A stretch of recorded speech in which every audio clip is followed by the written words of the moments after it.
One. Hello, I'm Mario Toneguzzi, managing editor of Canada's podcast, Taking Care of Business Today with Sandra Odendahl, who is a senior vice president and head of sustainability, diversity, and social at BDC. Thanks for joining us today. Thanks for inviting me. All right, let's talk a little bit about some research that BDC has undertaken and looking at Indigenous and Black-led and Black-owned entrepreneurs in Canada. First, what is, first of all, your overall impression of, the how much of an impact these two groups as entrepreneurs make overall on the Canadian economy? Yeah, well, the impact is pretty significant, but of course we want to see it grow. So currently there are about 50,000 plus Indigenous owned businesses in Canada, and they actually contribute almost $50 billion to GDP. The really cool thing about Indigenous businesses that we found is that they are creating new businesses at a rate that's 9 times the national average. So significant growth in business creation in the Indigenous community. And then when you look at, go ahead. No, go ahead, sorry. I was just going to give similar stats on Black entrepreneurs if you wanted me to. Yeah, please do. Yeah, sure. So in terms of Black business owners, there are about 74,000 Black business owners in Canada. And again, in terms of growth, over the past decade, the number of Black-owned businesses that have employees, i.e. Bigger than a sole proprietorship, so that number of Black-owned businesses with employees has grown by over 60%. And if you look at that compared to the national average growth for businesses with any employees over the past decade, the average growth has only been 6% over 10 years. So Black-owned businesses are also growing quite a bit over the last decade. Okay, and there's obviously, as you mentioned, more room for growth. What are the main challenges each of these communities face in terms of becoming an entrepreneur and remaining an entrepreneur? Yeah.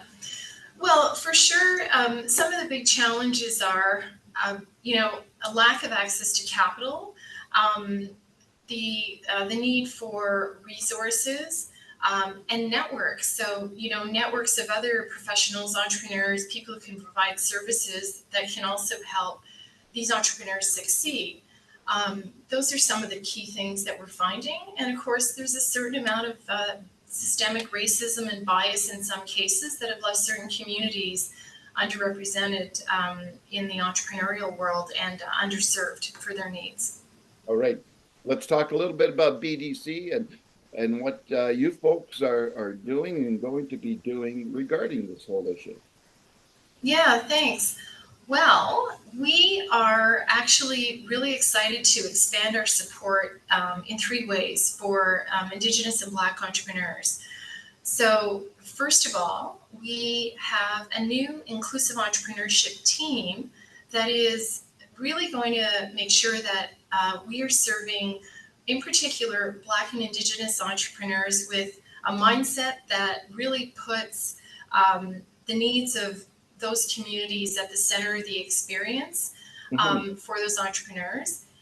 We're going to, we've set aside a $50 million envelope for doing inclusive entrepreneurs loans for the smallest and earliest stage businesses that are majority owned by Indigenous Black entrepreneurs and also by women. And the reason we've selected this and created this lending envelope for small and early stage businesses is because, of course, we're finding that those segments face the biggest hurdles in accessing financing.